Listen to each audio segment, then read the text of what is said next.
Hi friends, welcome to Only Green. And Only Green is all about making our world a greener place. A writer, social activist, media person, TV anchor, Ranjini Menon. രഞ്ജിനിയാണ് ഇന്ന് നമ്മളോട് കൂടെയുള്ളത്. തൻ്റെ പ്രകൃതിയോടുള്ള തൻ്റെ കൃഷിയോടുള്ള സ്നേഹത്തെക്കുറിച്ചാണ് ഇന്ന് രഞ്ജിനി നമ്മളോട് സംസാരിക്കുന്നത്. Welcome Ranjini to our channel. തൻ്റെ കരിയറിൻ്റെ പീക്കിൽ നിൽക്കുമ്പോൾ ഇങ്ങനെയൊരു ഇഷ്ടം, പ്രകൃതിയോടും കൃഷിയോടുമുള്ള ഈ ഇഷ്ടം പിന്തുടരാനുണ്ടായ കാരണം അല്ലെങ്കിൽ ഇതിനുണ്ടായ ഒരു മോട്ടിവേഷൻ അതെന്തായിരിക്കും? നമ്മൾ സാമൂഹിക ജീവിയായിട്ട് ജീവിക്കുമ്പോൾ ഓരോ വ്യക്തിക്കും അവർ ചെയ്യുന്ന ജോലിയിൽ നിന്നുകൊണ്ട് അല്ലെങ്കിൽ അവർ പ്രവർത്തിക്കുന്ന മേഖലകളിൽ നിന്നുകൊണ്ട് സമൂഹത്തിന് കോൺട്രിബ്യൂട്ട് ചെയ്യാൻ പറ്റും എന്ന് വിശ്വസിക്കുന്ന ഒരാളാണ് ഞാൻ. അപ്പോൾ നമ്മൾ എൻ്റെ ജോലി മാധ്യമപ്രവർത്തനമാണെങ്കിൽ മാധ്യമപ്രവർത്തനത്തിൽ നിന്നുകൊണ്ട് തന്നെ എന്തൊക്കെ കാര്യങ്ങൾ സമൂഹത്തിന് വേണ്ടി ചെയ്യാം, അത് ജോലി എന്നുള്ളതിനപ്പുറത്തേക്ക് എങ്ങനെയൊക്കെ ചെയ്യാം എന്നുള്ളത് ഞാൻ ചിന്തിച്ചിരുന്നു. അങ്ങനെ കുറേ കാര്യങ്ങൾ പ്രവർത്തിച്ചിരുന്നു. ഒരുപക്ഷെ ഞാൻ ചെയ്തുകൊണ്ടിരുന്ന ഷോസ് നിങ്ങൾ ചിലരൊക്കെ കണ്ടിട്ടുണ്ടാവാം. കേരളത്തിലുടനീളം യാത്ര ചെയ്ത് പലതരത്തിലുള്ള ആളുകളെ കാണാനും ഇടപഴകാനും അവരുടെ അനുഭവങ്ങൾ ഷെയർ ചെയ്യാനും ഒക്കെയുള്ള ഒരു അവസരം ഉണ്ടായി. അതിൽ നിന്ന് നമ്മൾ കുറേ കാര്യങ്ങൾ പഠിക്കുകയുണ്ടായി. നമ്മൾ കോളേജിൽ നിന്നോ അല്ലെങ്കിൽ സ്കൂളിൽ നിന്നോ ഒക്കെ പഠിക്കുന്നതിലപ്പുറത്തേക്ക് നമ്മൾ ജീവിതത്തിൽ നിന്ന് പഠിക്കുന്ന കുറേ കാര്യങ്ങളുണ്ട്. അപ്പോൾ നമ്മുടെ പ്രൊഫഷന് അതിനൊരു സഹായമാവുകയാണെങ്കിൽ ഒരു വലിയ കാര്യമാണല്ലോ. ഒരു സമൂഹത്തിൻ്റെ മാറ്റത്തിന് എപ്പോഴും ഉണ്ടാവേണ്ടത്, നല്ല മാറ്റങ്ങൾക്കായിട്ട് ഉണ്ടാവേണ്ടത് ആ സമൂഹത്തിലെ സ്ത്രീകളുടെ സ്റ്റാറ്റസ് ഉയരുക, പ്രകൃതി നന്നാവുക, അതുപോലെ തന്നെ കുട്ടികളുടെയും അതുപോലെയുള്ള ദളിതരുടെയും ഒക്കെ പ്രശ്നങ്ങൾ മനസ്സിലാക്കി അവരുടെ ഒപ്പം സമൂഹം ഒന്നടങ്കം നിൽക്കുമ്പോഴാണ്. അപ്പോൾ അങ്ങനെയാണെങ്കിൽ ഇതൊരു ചെയിനായിട്ടുള്ളൊരു റിയാക്ഷൻ എന്ന് പറയും. ഇതെല്ലാം സമഗ്രമായിട്ടുണ്ടാവേണ്ട ഒരു കാര്യമാണ്, ഒരുമിച്ചുണ്ടാവേണ്ട ഒരു കാര്യമാണ്. അപ്പോൾ അത്തരത്തിലൊക്കെ ഞാൻ ചിന്തിച്ച സമയത്താണ് എനിക്ക് തോന്നിയത് ഞാൻ ചെയ്യുന്ന ഇതിൻ്റെ ഭാഗമായിട്ട് തന്നെ, ഈ ജോലിയുടെ ഭാഗമായിട്ട് തന്നെ എനിക്ക് ചെയ്യാൻ പറ്റുന്ന, എനിക്ക് ഇഷ്ടപ്പെടുന്ന ചില മേഖലകളിൽ കൂടി ഞാൻ ഇടപെടണം. അങ്ങനെയാണ് സത്യത്തിൽ ഈ ഒരു ടൂറിസം, അതോടൊപ്പം ഫാമിങ്, ഓർഗാനിക് ഫാമിങ്, അതിൻ്റെ ഒപ്പം തന്നെ നമ്മുടെ സമൂഹത്തിൽ ഇടപെടാൻ വേണ്ടിയിട്ട് കുടുംബത്തിനെ ഒന്നാകെ, ഇപ്പോൾ എൻ്റെ ഭർത്താവായാലും എൻ്റെ 2 മക്കളായാലും ഇത്തരം പ്രവർത്തനങ്ങളിലൊക്കെ എൻ്റെ ഒപ്പം നിൽക്കുന്നുണ്ട്. അപ്പോൾ നമ്മുടെ മുറ്റത്തേക്ക് നമ്മൾ പ്ലാസ്റ്റിക് വലിച്ചെറിയരുത്, അല്ലെങ്കിൽ ഒരു ചെടി വെക്കണം, ആ ചെടിയെ സംരക്ഷിക്കണം, അത് നല്ലതാണെങ്കിൽ കൂടുതൽ ചെടികൾ ഉണ്ടാക്കണം, മറ്റുള്ള സ്ഥലങ്ങളിൽ നടണം. അങ്ങനെയൊക്കെ ചിന്തിക്കുമ്പോൾ അത് പുറത്തേക്ക് ഇറങ്ങിയും നമ്മുടെ ചുറ്റുവട്ടത്ത് ഇതിനു വേണ്ടി പ്രസംഗിക്കുന്നതിലപ്പുറത്തേക്ക് വേണ്ടൊരു കാര്യം എന്ന് പറഞ്ഞാൽ നമ്മുടെ വീട്ടിൽ നമ്മൾ ചെയ്യുന്ന നല്ല കാര്യങ്ങൾ നമ്മുടെ വീടിൻ്റെ തൊട്ടടുത്ത് കൂടി, പുറത്തുകൂടി, വിസിനിറ്റിയിലും കൂടി വ്യാപിപ്പിക്കുക. പിന്നീട് നമ്മുടെ അറിവുകൾ, നമ്മൾ പറയാൻ പറ്റുന്ന കാര്യങ്ങൾ ലോകത്തിനെ അറിയിക്കാനുള്ള ശ്രമങ്ങളുടെ ഭാഗമായിട്ടൊരു ചെറിയൊരു ഒരു കച്ചിത്തുരുമ്പ് പോലെ ഒരു ചെറിയൊരു കൈത്താങ്ങായിട്ട് നമ്മൾ വലിയൊരു കോസിന് വേണ്ടി നിൽക്കുക. നമ്മളെ കൊണ്ട് കഴിയുന്ന കാര്യം നമ്മൾ ചെയ്യുക. അപ്പോൾ ഞാൻ ഇവിടെ വന്നപ്പോൾ കാപ്പിത്തോട്ടത്തിനകത്ത് കുറച്ച് സ്ഥലം നെൽകൃഷി ചെയ്ത് നോക്കിയിരുന്നു. പക്ഷേ നെൽകൃഷി ചെയ്തതിൻ്റെ ഒരു കാര്യം പറയുകയാണെങ്കിൽ ഞാൻ അതിൻ്റെ ഒരു പ്രധാന ലക്ഷ്യം എന്ന് പറഞ്ഞാൽ എൻ്റെ മക്കൾ അവർ കഴിക്കുന്ന ഭക്ഷണം, നമ്മളൊക്കെ കഴിക്കുന്ന ഭക്ഷണം എങ്ങനെയാണ് ഉണ്ടാവുന്നതെന്ന് നമ്മുടെ പുതിയ തലമുറയ്ക്ക് അറിയില്ല എന്നുള്ളതാണ് ഞാൻ മനസ്സിലാക്കിയത്, പ്രത്യേകിച്ചും സിറ്റികളിൽ ജീവിക്കുന്ന കുട്ടികൾക്ക്. അപ്പോൾ എങ്ങനെയാണ് ഒരു നെല്ലുണ്ടായി വരുന്നത്, അതിൻ്റെ പുറകിൽ എത്രത്തോളം കഷ്ടപ്പാടുണ്ട്, എത്ര പേരുടെ കഷ്ടപ്പാടുണ്ട്, എത്ര സമയത്തിൻ്റെ കഷ്ടപ്പാടുണ്ട്, കാത്തിരിപ്പുണ്ട്, ഇതൊക്കെ അവർ തിരിച്ചറിയണം. അപ്പോൾ അതിന് വേണ്ടിയിട്ട് കുറച്ച് ഭാഗം നിലമായി കിടന്നിരുന്ന ഒരു സ്ഥലത്ത് കൃഷി ചെയ്യുകയുണ്ടായി. നമ്മളെല്ലാവരും അതിനകത്തേക്ക് ഇറങ്ങി തിരിച്ച് കണ്ടത്തിലിറങ്ങാനായാലും ഞാറ് നടാനായാലും പോലും ഞാൻ മക്കളെയും കൂടി അതിന് വേണ്ടിയിട്ട് കൂട്ടിയിട്ടുണ്ടായിരുന്നു, അത് മനസ്സിലാക്കാൻ വേണ്ടിയിട്ട്. പക്ഷേ ഇതിലേറ്റവും രസകരമായിട്ടുള്ളൊരു കാര്യം, അത് ശരിയാണോ തെറ്റാണോ എന്ന് നിങ്ങൾ കാഴ്ചക്കാർ തീരുമാനിക്കണം. ഞാൻ ഏകദേശം ഈ ഒരു 60 സെൻറ്റ് മുതൽ 1 ഏക്കറിന് താഴെയുള്ള സ്ഥലത്താണ് നെല്ല് നട്ടത്. നെല്ല് നന്നായിട്ട് വന്നു. വയനാടിൻ്റെ സ്വന്തം ബ്രാൻഡെന്നോ അല്ലെങ്കിൽ വയനാടിൻ്റെ മാത്രം നെല്ലായിട്ടുള്ള ജീരകശാലയാണ് നമ്മൾ നട്ടത്. പക്ഷേ ഇത് കൊയ്യേണ്ട സമയമായപ്പോഴേക്ക് ഗുണ്ടൽപേട്ട്, അടുത്ത ജില്ലയാണ് ഗുണ്ടൽപേട്ട്, വയനാടിന് തൊട്ടടുത്തുള്ള ജില്ലയാണ്. ഗുണ്ടൽപേട്ട് ജില്ലയിൽ നിന്ന് വരെ കിളികൾ വന്നു, അത് മുഴുവനും കൊത്തിക്കൊണ്ടുപോയി.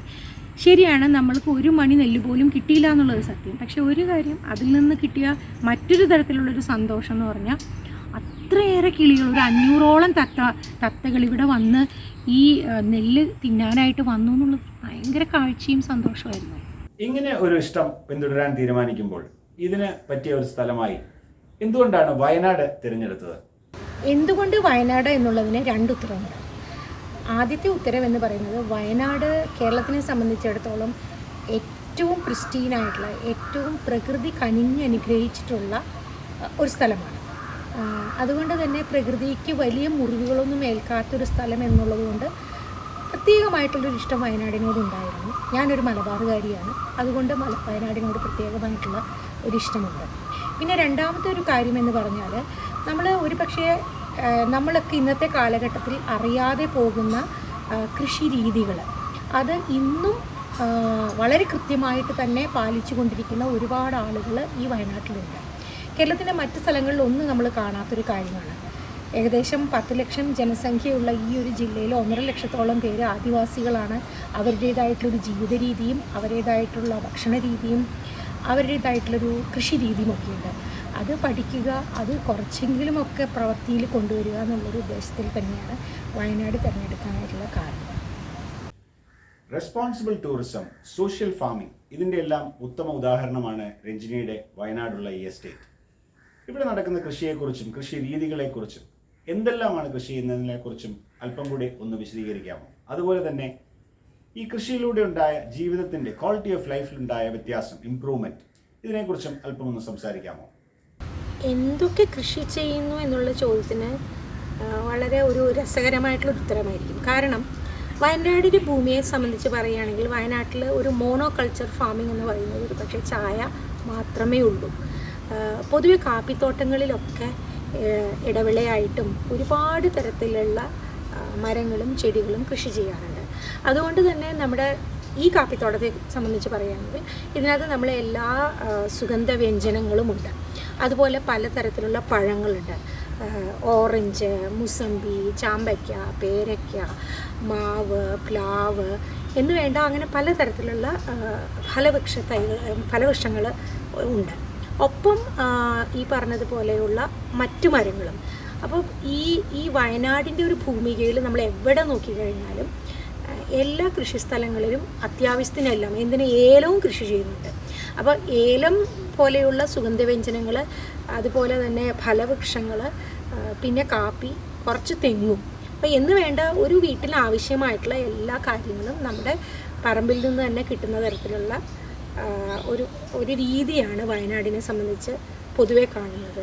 അതുകൊണ്ട് തന്നെ ഇവിടെയും ഈ പറഞ്ഞതുപോലെ എല്ലാം ഉണ്ട്. ഇനി മറ്റൊരു പ്രധാനപ്പെട്ട കാര്യം, ഞാൻ എൻ്റെ വീടിന് ടെർമറിക്ക അല്ലെങ്കിൽ മഞ്ഞൾ എന്ന് പേരിട്ടത് കൊണ്ട് തന്നെ ഞാൻ മഞ്ഞൾ കൃഷി ചെയ്യുന്നുണ്ട്. മഞ്ഞളാണ് എന്നെ സംബന്ധിച്ചിടത്തോളം ഏറ്റവും ഇഷ്ടപ്പെട്ട് ചെയ്യുന്നൊരു കാര്യം. അതിന് 2 കാരണങ്ങളാണ്. ഒന്ന്, മഞ്ഞളിന് ഒരുപാട് കീടങ്ങളുടെ ആക്രമണങ്ങളൊന്നും ഉണ്ടാവില്ല. നമ്മളിത് ഓർഗാനിക്കായിട്ടാണ്, ജൈവ വളം മാത്രമാണ് നമ്മളെല്ലാറ്റിനും കൊടുക്കുന്നത്. കെമിക്കൽസ് ഒന്നും തന്നെ, രാസവളങ്ങളൊന്നും തന്നെ കൊടുക്കുന്നില്ല. അപ്പോൾ മഞ്ഞളിനെ സംബന്ധിച്ച് പറയുകയാണെങ്കിൽ ഇതൊന്നും കൊടുക്കേണ്ട ആവശ്യമില്ല. ചാണകവളം കൊടുത്താൽ തന്നെ വളരെ നന്നായിട്ട് തന്നെ ഫലം തരുന്നുണ്ട്. അപ്പോൾ മഞ്ഞൾ എന്ന് പറയുന്നത് ഇവിടുത്തെ ഒരു പ്രധാന വിളയാണെന്ന് വേണമെങ്കിൽ പറയാം, കാപ്പിയുടെ. ക്വാളിറ്റി ഓഫ് ലൈഫിനെ കുറിച്ച് ചിന്തിക്കുമ്പോൾ തീർച്ചയായിട്ടും നമ്മളെല്ലാവരും ആഗ്രഹിക്കുന്ന ഒരു കാര്യമാണ് വളരെ ശാന്തസുന്ദരമായിട്ടുള്ള ഒരു സ്ഥലത്ത് ജീവിക്കണം എന്നുള്ളത്, നല്ല ശുദ്ധവായു ശ്വസിക്കണം എന്നുള്ളത്, നല്ല ഭക്ഷണം കഴിക്കണം എന്നുള്ളത്, വിഷമില്ലാത്ത ഭക്ഷണം കഴിക്കണം എന്നുള്ളത്, അല്ലെങ്കിൽ നമുക്ക് ശാന്തത മനസ്സിനും ശരീരത്തിനും കിട്ടുന്ന തരത്തിലുള്ളൊരു സ്ഥലത്ത് ജീവിക്കുക എന്നുള്ളത്. ഇതെല്ലാം പ്രാവർത്തികമാവുന്ന ഒരു സ്ഥലമാണ് ഞാൻ തിരഞ്ഞെടുത്തിട്ടുള്ള ഒരു സ്ഥലം. അപ്പോൾ ഇതിൽ ഒരു പ്രധാനപ്പെട്ട കാര്യം, ഞാനിവിടെ പഴയൊരു വീട് വാങ്ങിച്ച സമയത്ത് ആ വീട്ടിൽ ചെറിയ ചെറിയ മാറ്റങ്ങൾ വരുത്തണമെന്ന് എനിക്കുന്നുണ്ടായിരുന്നു. കാരണം ഇപ്പോഴത്തെ ഒരു സാഹചര്യത്തിനനുസരിച്ച് നമുക്ക് ജീവിക്കാൻ, പുതിയ കാലഘട്ടത്തിൽ ജീവിക്കുമ്പോൾ നമ്മൾ ചെറിയ ചെറിയ സൗകര്യങ്ങൾ കൂടുതൽ ആഗ്രഹിക്കുമല്ലോ. പണ്ടുള്ള കാലത്ത് നമുക്കറിയാം, വീടിൻ്റെ അകത്ത് ചിലപ്പോൾ ബാത്റൂം ഉണ്ടാവില്ല, അല്ലെങ്കിൽ തറ എന്ന് പറയുന്നത്, തറയോട് എന്ന് പറയുന്നത് ചിലപ്പോൾ ചീത്തായിട്ടുണ്ടാകും കുറേ കാലപ്പഴക്കം കൊണ്ട്. അപ്പോൾ അത്രയും ചെറിയ ചെറിയ മാറ്റങ്ങൾ വരുത്തുന്ന ഒരു സമയത്ത് ഞാൻ കുറച്ചൊരു എക്സ്റ്റൻഷൻ പോലെ ചെയ്യണമെന്ന് ആലോചിച്ച് കഴിഞ്ഞപ്പോൾ പ്രധാനമായിട്ടും ഞാൻ കണ്ടൊരു കാര്യം, 2-3 മരങ്ങൾ വീടിന് തൊട്ടടുത്ത് വളരുന്നുണ്ട്. അപ്പോൾ ഈ 2-3 മരങ്ങൾ വളരുന്നത് കണ്ടപ്പോൾ എല്ലാവരും പറഞ്ഞു, അവിടെ എന്തെങ്കിലും ഒരു പുതുക്കി പണിയാൻ തുടങ്ങുകയാണെന്നുണ്ടെങ്കിൽ അത് വെട്ടിക്കളയണം. അപ്പോൾ അങ്ങനെ വെട്ടിക്കളയണമെന്ന് പറഞ്ഞപ്പോൾ അതെനിക്കൊരു വിഷമമുണ്ടായി. അപ്പോൾ ഞാൻ പറഞ്ഞു, നമുക്ക് ഈ മരങ്ങൾ വെട്ടാതെ എങ്ങനെ ഈ വീടിനെ കുറച്ചും കൂടി മാറ്റങ്ങൾ വരുത്താം, ആ മരങ്ങളെ കൂടി നമ്മുടെ ലൈഫിൻ്റെ ഭാഗമായിട്ട് അക്കോമഡേറ്റ് ചെയ്യാം. അപ്പോൾ വീടിൻ്റെ പുറത്ത് മരങ്ങളുണ്ടെങ്കിലും അക്കോമഡേറ്റ് ചെയ്യാമില്ല എന്നല്ല പറഞ്ഞു, പക്ഷേ വെട്ടി അതിനെ നശിപ്പിച്ചിട്ട് നമ്മൾ അവിടെ കുറച്ച് വലിയ സൗകര്യത്തിൽ വലിയൊരു മുറി പണിയുന്നത് അത്ര ശരിയല്ല എന്ന് എനിക്ക് തോന്നി. അപ്പോൾ അതുകൊണ്ട് തന്നെ ഇവിടെ ഉണ്ടായിരുന്ന മരം വീട് എക്സ്റ്റെൻഡ് ചെയ്തപ്പോൾ ഒരു തെങ്ങ് ഞങ്ങളുടെ വീടിനകത്തായി, അതായത് വരാന്തയിൽ കൂടി ആ തെങ്ങ് വളരുന്നുണ്ട്. അതുപോലെ തന്നെ വീടിനോട് ചേർന്ന് നിൽക്കുന്ന ഒരു മുത്തശ്ശി പ്ലാവുണ്ട്, വളരെ പഴയ ഒരു പ്ലാവുണ്ട്. അപ്പോൾ അത് നമ്മുടെ ജീവിതത്തിൻ്റെ തന്നെ ഭാഗമായി. അതുപോലെ നമ്മൾ ഭക്ഷണം കഴിക്കുന്ന സ്ഥലത്ത് ചതുരപ്പുളി എന്ന് പറയും, അങ്ങനൊരു പുളിമരമുണ്ട്. അപ്പോൾ ഈ ചതുരപ്പുളി നമ്മൾ ഊണ് കഴിക്കുന്ന മുറിയുടെ അകത്തായി. ഊണ് കഴിക്കുന്ന മുറി എന്നൊന്നും പറയാൻ പറ്റില്ല കേട്ടോ, കാരണം അതിന് 2 സൈഡിലേ ഉള്ളൂ ചുമര്.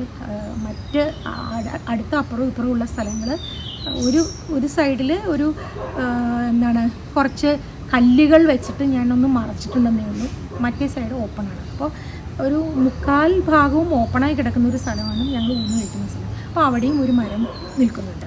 അപ്പോൾ ഇങ്ങനെ ഈ 2-3 മരങ്ങളെ വീടിനകത്ത് നിർത്താൻ അനുവദിക്കുന്നത്, അല്ലെങ്കിൽ അതെനിക്ക് ഞങ്ങൾക്ക് എല്ലാവർക്കും, ഞങ്ങളുടെ കുടുംബത്തിൽ എല്ലാവർക്കും ഒരുപാട് സന്തോഷം തരുന്ന, ഇപ്പോഴും സന്തോഷം തരുന്ന ഒരു കാര്യമാണ്.